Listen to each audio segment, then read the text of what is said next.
Good morning. How are you doing? I'm gonna do a bit of comment diving this morning. Um, Let me start. I have one from Blicked XB. When Black kids find out that my nephew's white parent is the dad, they tend to become standoffish and rude towards my nephews. That's probably rooted in the reality that majority of biracial children who have any African American parentage, it's usually historically the father's African American. Within our culture, until we're starting to see a different shift a little bit in recent years, is because historically Black women do not date outside of their race or their culture. Historically and culturally, Black women are always primarily they want their husbands to be African American. So that's probably why children are responding that way, because they're not used to seeing or hearing about a Black woman choosing to be with someone outside of her race and culture. And culturally, Black women are typically shunned or rejected, for choosing to be with someone who are not African American. And so, more than likely, that same type of ideological belief has been ingrained into those African American children, whereas it presents an opportunity for your nephew's parents to educate them on that reality that, yeah, this is not common.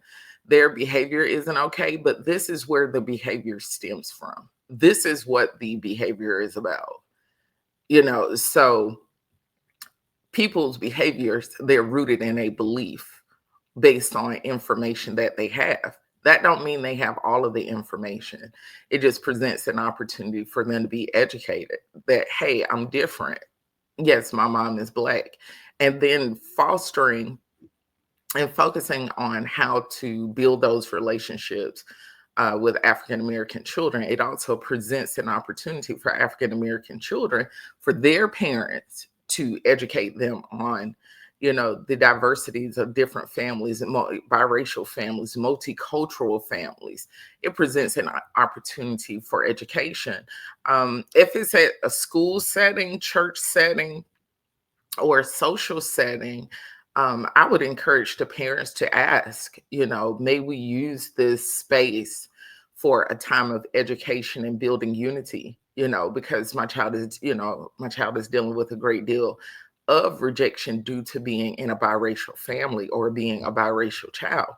And I would openly and happily, go to a teacher, or if it's within sports or wherever, but for some unity building and education on both sides, I think that would be beneficial. That's the best way to deal with it. Um, that's that, so sorry to hear about that, but there's an opportunity there. You have to remember that they're children, and going to each parent individually won't be as effective as providing the education, having the conversation in a group setting with all of the children, all of them. So that way, the other children don't feel isolated, or the other children feel attacked or anything like that. You have to bear in mind that children are just rude nowadays anyway. And that's because their parents are rude for the most part. We have big grown adults who are extremely rude. They're disrespectful. They name call. They use racial slurs to hurt one another because of our own hurt, our own journeys, our own experiences.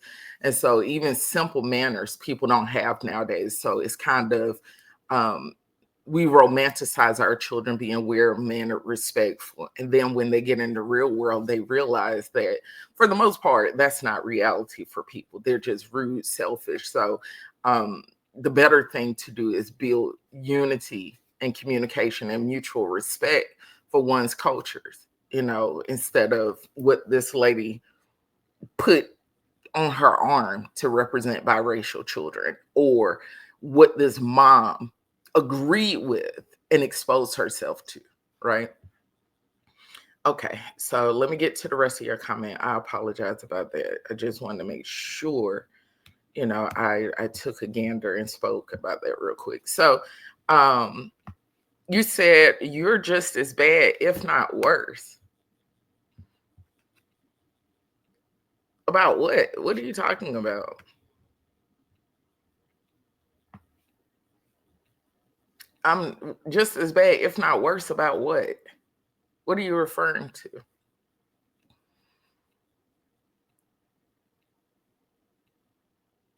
I don't know what you're talking about.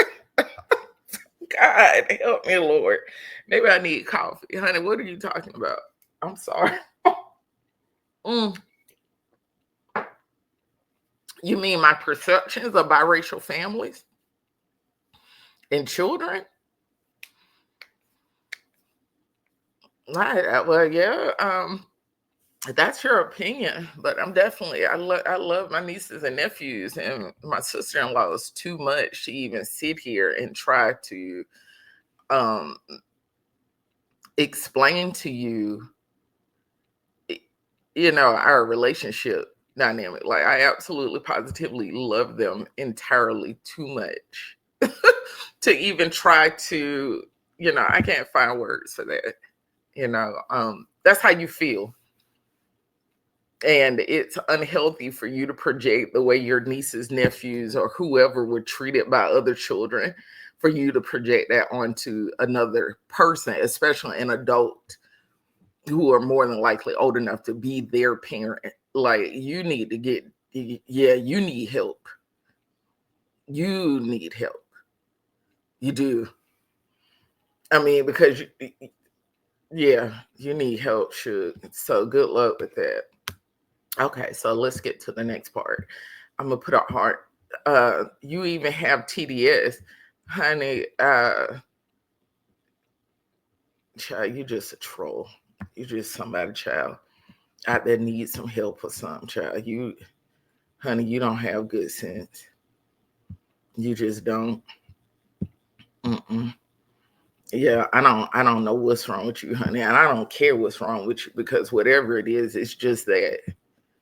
It's just that some foolishness. And someone, Luis Vasquez 406902, by the way, FBA is the name that's making the most noise right now. So there's your answer. Well, I decided the other day that I'm going by Negro. I will, for now on everything, put that I am Negro. That's what I've decided. I don't know about anyone else, but I feel most comfortable. I feel most celebrated. I feel most acknowledged, recognized. I feel like it encapsulates everything that's connected to my lineage, my family, our history, our beliefs, our culture. Um, and I feel connected to my family, my people, generationally, going all the way back. So I feel most comfortable being identified as Negro. So yeah, I decided from now on everything I'm going to write Negro. I am. Yeah. Hmm. But thanks for letting me know, because all that switching and carrying on. I am Negro. Hey sis, how you doing, honey? And your comment reads, um, "Hey sis, will absolutely be standing in the gap for you and with you. Bless the Lord, oh my soul, and forget not all His benefits. He who forgives all of my iniquities and heal all of my diseases." Psalms 103, 1-4. Thank you so much, sis. I am greatly appreciating that so much. It's I did that video the other night, because the Lord was really on me to do it, and I did it. And then the next day, I woke up and the Lord was telling me to let a particular uncle know what was going on. So I waited all afternoon, and finally I was like, let me just go ahead and call him. So I called him, let him know. Honey, he was about to hop right in his car and drive to my house, child. He had told me, he said it on the phone to you. He said, okay, well, we can start packing up in the morning, probably get on the road that afternoon. Where are you going, sir? Where are you going? Where are you going?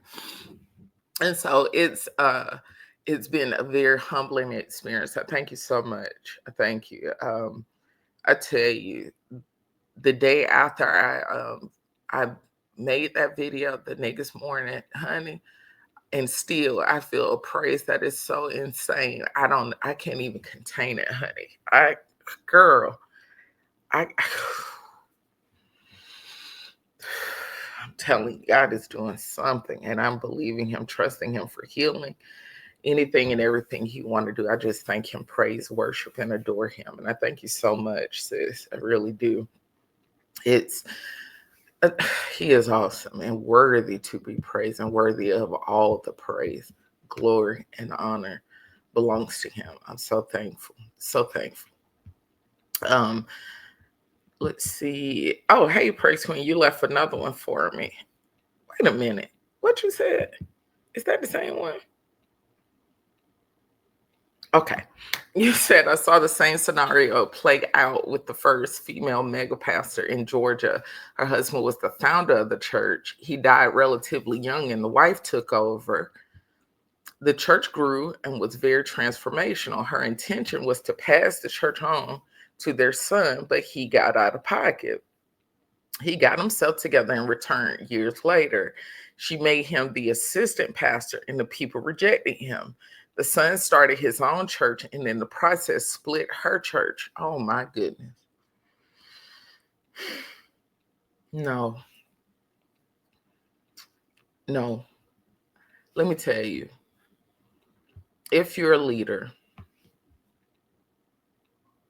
and people joke about it, about PKs, PKs be the worst ones. People have no idea how relentless, how vicious the enemy tracks, stalks, and attacks the children of leaders. Because the enemy understands the way God do things. He does. And he understands that the children have the capacity to be more powerful than the parents. It's not just the capacity, that's the blueprint that's written in the word. That's it, unless he's able to intervene.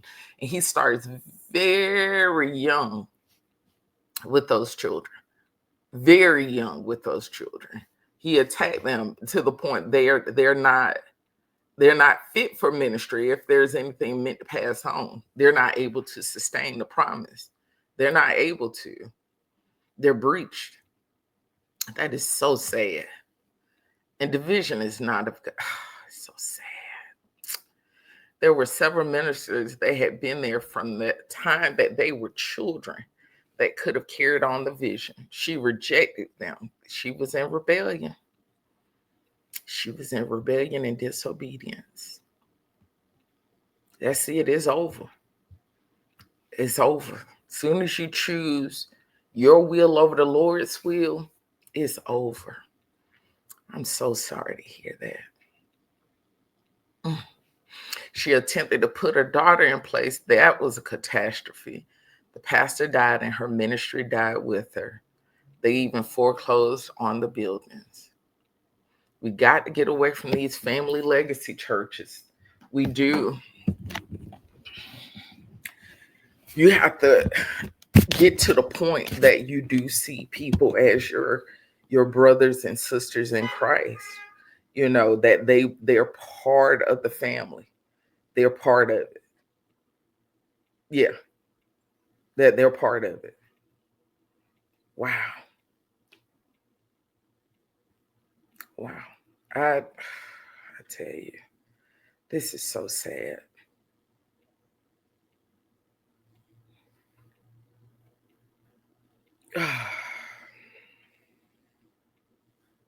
This is sad. What is this? Uh,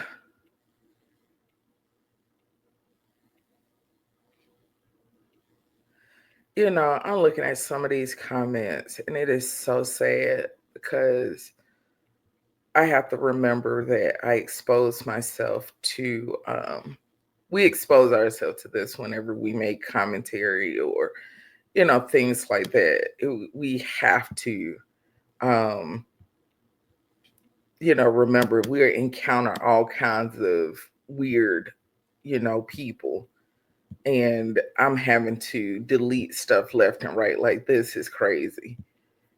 I don't even want this kind of stuff coming near or around my spirit, honey. I will not. My eye gates are not open for it. It cannot come in here, honey.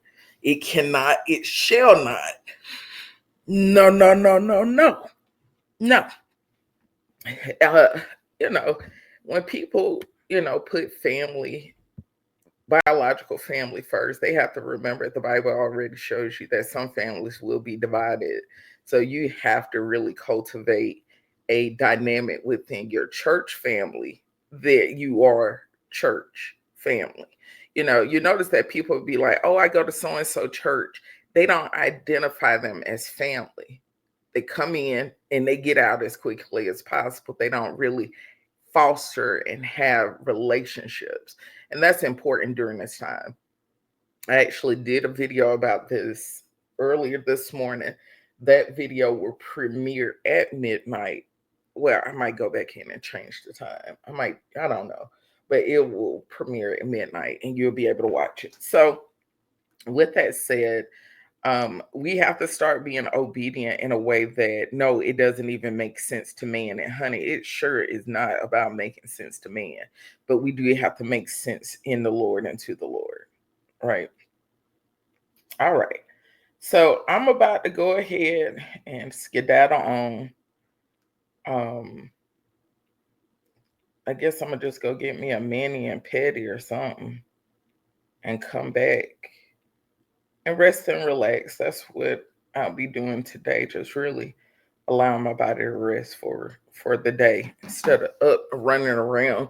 I am um I am going home because this is the first birthday since my dad transitioned. So I'm going to go home for his birthday and go and clean up.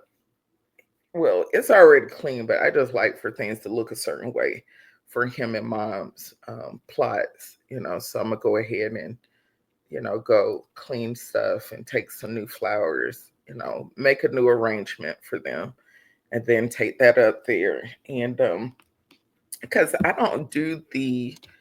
I do the in-ground arrangements as far as the two flower pots. I do those, but I also always create a spray that goes on top of the actual headstone for them.